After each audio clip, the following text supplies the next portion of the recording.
The Toby Gribben Show podcast. Thank you for downloading this episode of the Toby Gribben Show podcast.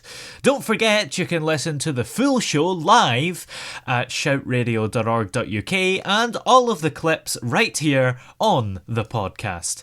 Anyway, enjoy the interview. Meet our urgent care team at the new VHI 360 Health Centre Carrickmines. Doctors, nurses, radiographers and specialists who work together to treat your minor illnesses and injuries. Visit vhi.ie. VHI Healthcare DAC, trading as VHI Healthcare, is regulated by the Central Bank of Ireland. Martine Croxall is a presenter on BBC News and BBC World News, known for her warmth and humour. She joined BBC News in 2001 and has covered every major news story ever since. Last year, it fell to Martine to announce the death of His Royal Highness the Prince Philip on all the BBC's English-speaking channels, and she was also on air when the terror attacks took place in London and Paris. And she's with us here just now. Good afternoon. How are you today? Hello, Toby. I'm very well, thank you. I better be warm and humorous then. Yeah, you better. So what is a typical day like working at BBC News? Every day is different, which is what makes it such a great job to have. Yeah. So on a normal day, you would have a plan of what the news stories you're going to cover. And I get into work a couple of hours before I'm due to go on air, often on air for about 3 hours at a time, which is quite a long time. You know, you feel like you've done it by the end. You've had to concentrate quite hard.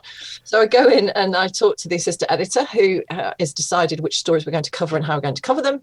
And the things I'm particularly interested in are finding out who are the interviewees that I'm going to be talking to, so I can do some research around the subject and their viewpoints and work out what questions I'm going to ask. We do get sent guest briefs by our very hardworking producers who give you a sort of steer as to what they think you might want to ask. But in the end, it's up to the presenter to decide. Yeah. And of course, you might decide in advance what you think you're going to ask, and then the interview might go a different way. And it's really important to listen so that you don't miss out on a really good follow-up question that you might not have expected to ask. The other things that I want to know about are live events. So say there's a press conference from Downing Street, I will want to know when that's happening, who's going to be speaking and why. And then I will need to sort of know the context of the subject matter so I can talk around it. Yeah. So, and then I go to makeup. We're not allowed to be in makeup for very long at the moment because of COVID. So you get your hair done or your makeup done, and you do the other. While the makeup artist is doing half the job for you. And then you put your kit on, which is this strange sort of elasticated black belt that sits under your clothes with two pockets in it to hold your talkback unit, which means that you can hear the gallery. That's all the noise in your ear to give you direction. And your microphone. Yeah. So, and then it means you can walk around the studio and you're not stuck to the desk all the time. So, and then I go into the studio about 10 minutes before I go on air, put that kit on and off you go. Yeah. And is the preparation sometimes limited? Because I suppose a lot of the stories you are covering might only break whilst you're on air. Exactly. So what I've just described is when there's no breaking news and you've planned your output. So in the table, the desk that I sit at, which has a glass top, there's a computer facing up, and in it are our running orders, and each running order lasts for half an hour, and it contains your headlines and your cues, which is the introductions that you're going to read, which appear on auto cue. But when there's a breaking story that happens, all of that pre-prepared information gets dropped, and you are faced basically with an empty screen. And so, for example, in the case of the Paris attacks or the London Bridge terror attacks, which, as you mentioned, I was on air for, you get initial reports coming in, you report those, you try to get eyewitness accounts. You have to be really careful which social media accounts you follow, because a lot of it is wrong, fake. It's just people's opinion and their guesswork, and we don't want to be peddling that. So you're asking those basic journalistic questions of who, what, when, where, where, why, how. And sometimes you're sort of really inching your way into a story because it's unfolding as you're talking. So yeah, that's when it gets very exciting, because you're trying to work out what's really going on. And is there more preparation that goes into the sort of big bulletins like the 1 o'clock news and the 6 o'clock news than on the news channel, or is it still about the same? It's really different. You're comparing very different beasts. So the news channel, I adore the news channel because it's all a bit crash bang wallop, and you don't quite know what you're going to get. There's a huge amount of preparation that goes into it, but you are having to, feed that machine hour upon hour upon hour. Whereas with the big set piece bulletins, the network national bulletins, the 1, 6 and 10, you do spend a lot of time really thinking hard about your writing, your cues, the question that you're going to ask the correspondent, but you don't have regular guests like you would. You wouldn't interview scientists or politicians on those bulletins. You only interview correspondents, and you agree the question with them in advance, which is not a practice I would normally advise for anything. But you do that with correspondents so that you're getting the best possible question on air, because you've often only got one question or two questions because they've only got a minute 15 to talk. So yeah, we do sit there and think really hard about it because we've got the times. I present the 1 o'clock news quite often these days, and also the network bulletins on a weekend on Saturday night. So you do have a bit more time to be more considered, but there's still a rush right at the last minute. It's really funny. You sit there for hours and then there's this frantic rush to get everything on air at the last minute. It's just the way news is, stuff comes in at the last minute because you want it to be the most recent pictures, the freshest top line, the most recent news. So there's always a bit of a scramble at the last minute, which makes it exciting. Yeah, that's the thing. I guess if I was like the director or whatever, that would really stress me out, knowing that not all the content is already prepared. Yeah, went on air the other day, and our top story, our top package report at 1 o'clock wasn't ready. Yeah. So we were literally in the headlines and the title sequence. We didn't know whether the top story was going to make. And so I just got a message in my ear of what I needed to do, which was probably go straight to the correspondent in Lviv, in Ukraine, and talk to her for longer than we would have done had we had the report. As it turned out, it was edited just in the nick of time. Wow. But you just have to, it might sound a bit scary, but when you've been doing it a long time, these things really don't worry you because you're just so used to it. Yeah. So where did your love of journalism start? How did you actually get into this sort of work? It was a very lowly beginning, Toby, I can tell you. So I'd done a geography degree at Leeds University, and then I'd taken some time out to travel through Africa to see some of that geography. And I had an idea that I thought I wanted to be a radio magazine producer. So not news, but sort of chat. I just thought it would be interesting to do something that was creative and that was about talking to different people about different things. But I never, ever intended to be on air. I didn't want to be a radio presenter. Certainly didn't want to be a television presenter. Yeah. I was quite shy when I was growing up, and a lot of my contemporaries from school were a bit surprised that I ended up doing this job. I mean, I was kind of quietly confident in my own way, but I was the girl who blushed the colour of a beetroot when I had to speak in class. So my sort of friends from school are like, "What, you now do what?" But I'm not 14 anymore, and thankfully, as my parents promised, that tendency to blush terribly did leave me in the end. It was accidental. So I called my local radio station, which was Radio Leicester, because I'm from Leicestershire, and I'd gone back to live with my mum and dad after university, like a lot of people do, because you've got no money. And I rang the local radio station. I said, "I'd really like to come and see what you do." And in those days, you could do that. So the station manager said, "Yeah, come in, see." And I walked into the newsroom, and I was kind of equally terrified and excited because it was busy. People were running around, trying to get stuff on air as quickly as they could for news bulletins. And I was placed with the morning phone-in programme, and I literally started by making the tea. Wow. And answering the phones and doing bits of clerical work. And I was like a sponge. I just really absorbed everything that was going on around me. And again, never ever wanted to be on air. And then one day there was no one to go and do a live interview. I did my broadcasting bit back to front, because most people start doing pre-recorded stuff so that if you make a mistake, you can correct it. But oh no, I started doing all the live stuff. So there was a launch of a charity campaign to raise money to plant a national forest in northwest Leicestershire, and this was the launch of it. And I interviewed somebody from the charity and a man dressed as a tree. And there's a fantastic photograph. It was in the Leicester Mercury. It was also on the front cover of the BBC's internal magazine, which back then used to be printed every week. It was called Ariel. And it is still called Ariel, but you only get it online these days. And there's a photograph of me, age 22, looking very sort of young and fresh-faced, interviewing this man in a rubber tree suit. And that's how it started. And I seemed to be able to speak fluently and describe what was going on, because you're the eyes of the listener, as everybody who works in radio knows. And I did a good job of it. And then they said, we'd like to train you to use the radio car. So for the next 6 months, I spent 4, 5, 6 days a week going around Leicestershire and Rutland, reporting live from various different places.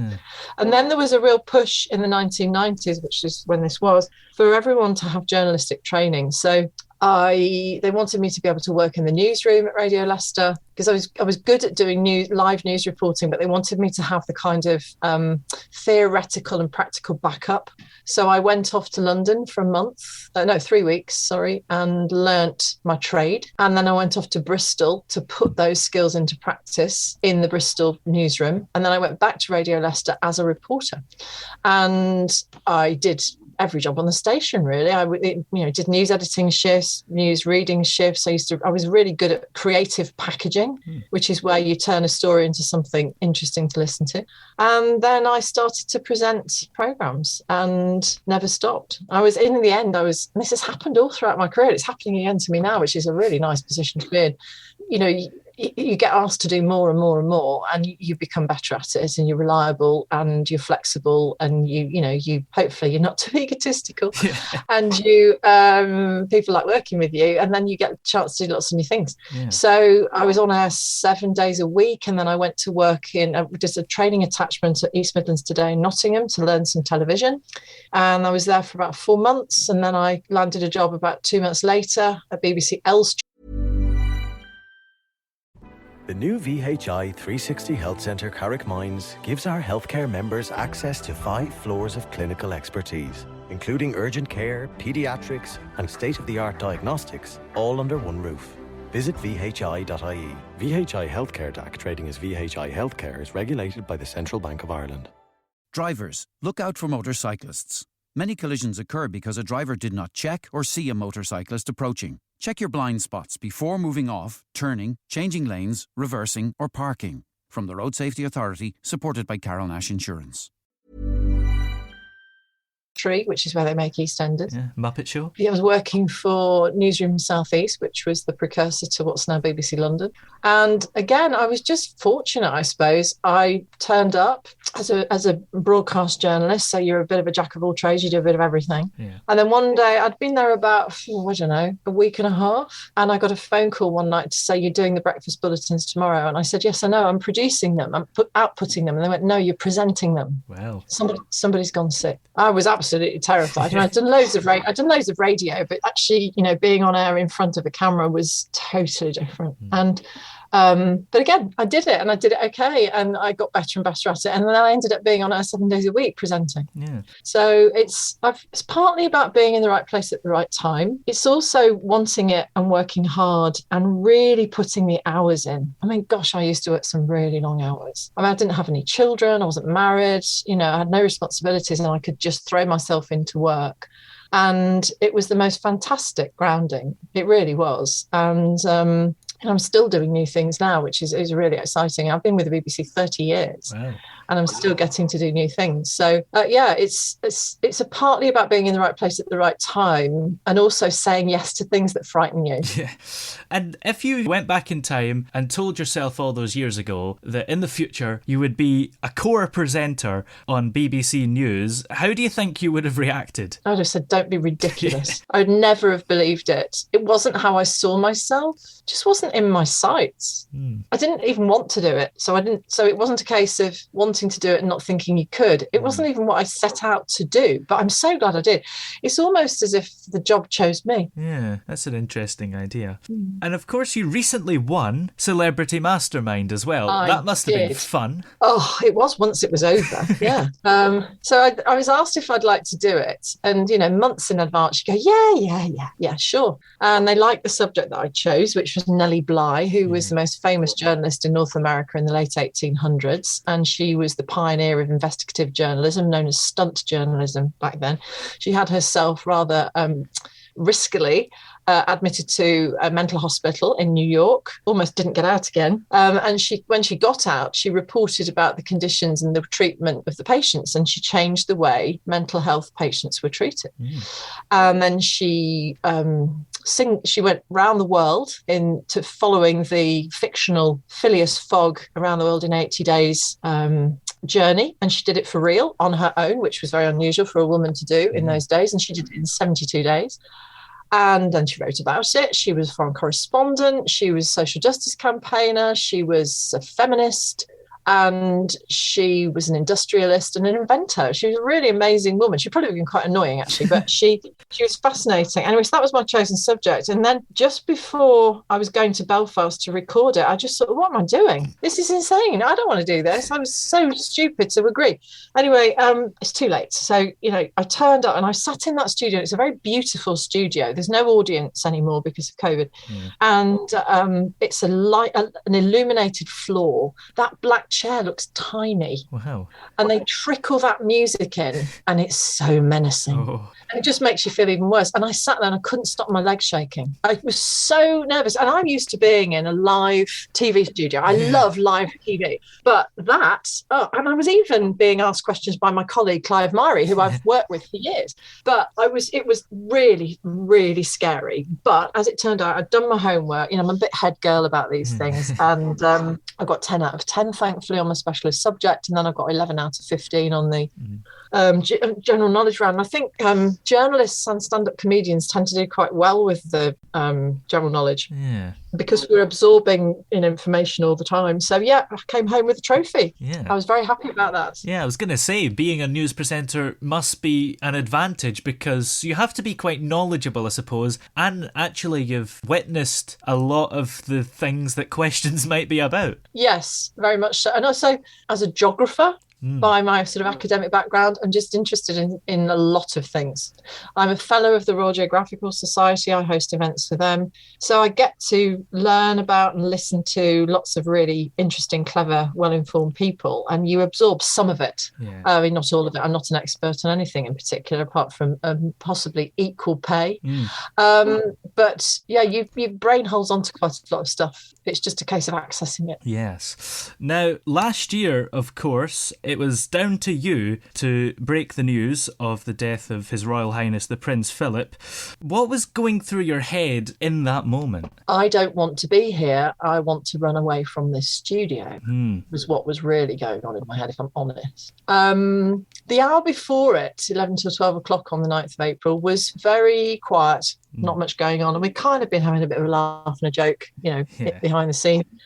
And then going up to the 12 o'clock news, literally minutes before, I was unaware of this completely, but out in the newsroom, it had been, we'd been told that he had died, sadly. And I read the headlines and still didn't know, but everyone in the gallery, which is where they sit, outputting it's where like the control room, if you like.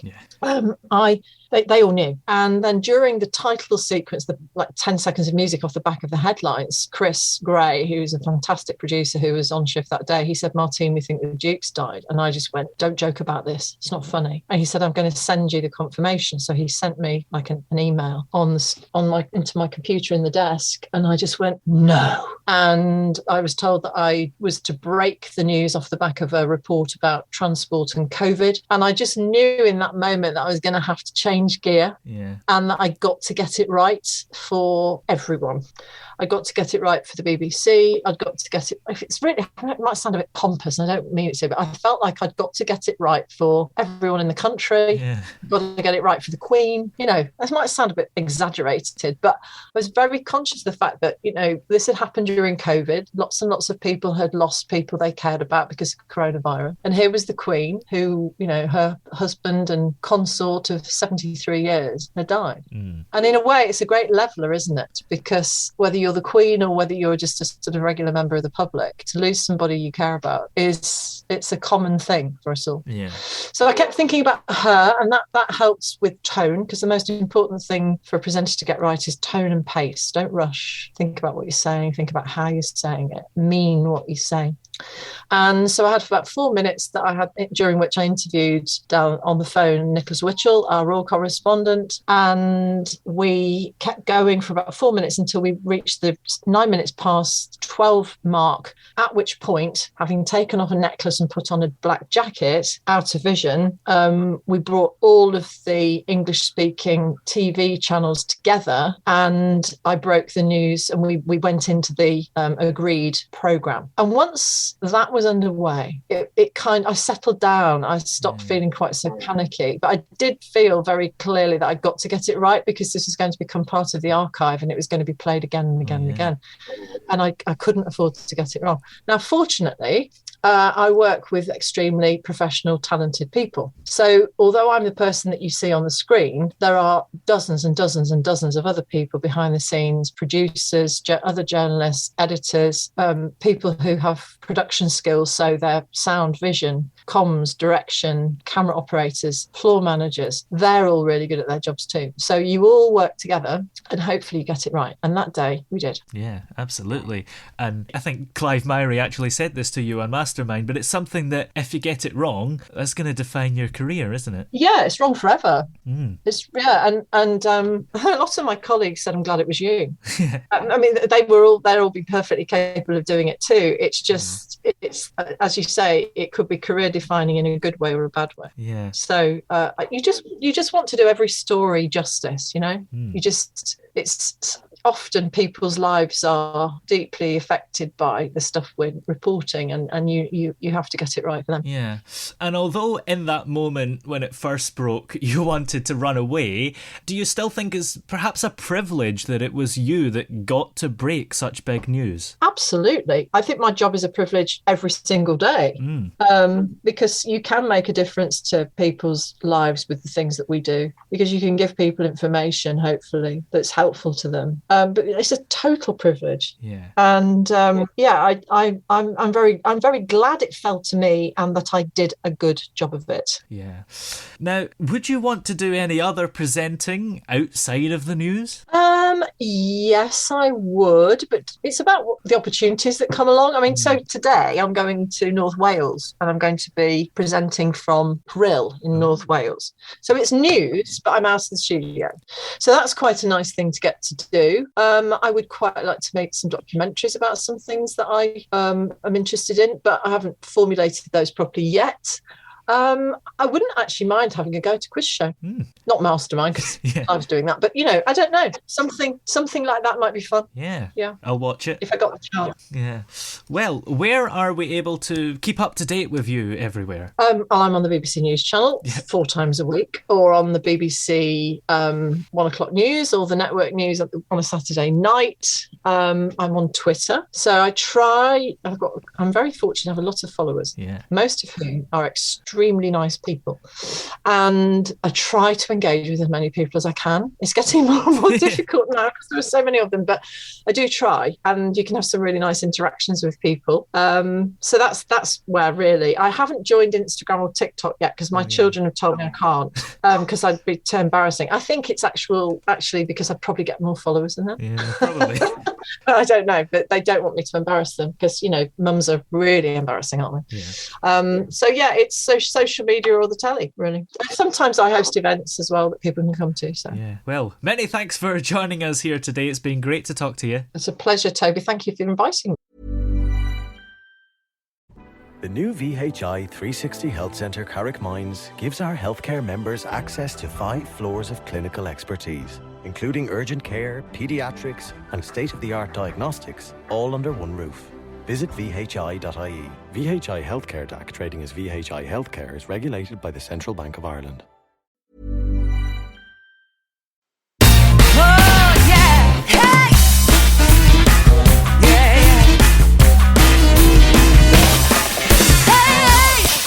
The throbbing pulse of sound, the Toby Gribbon Show.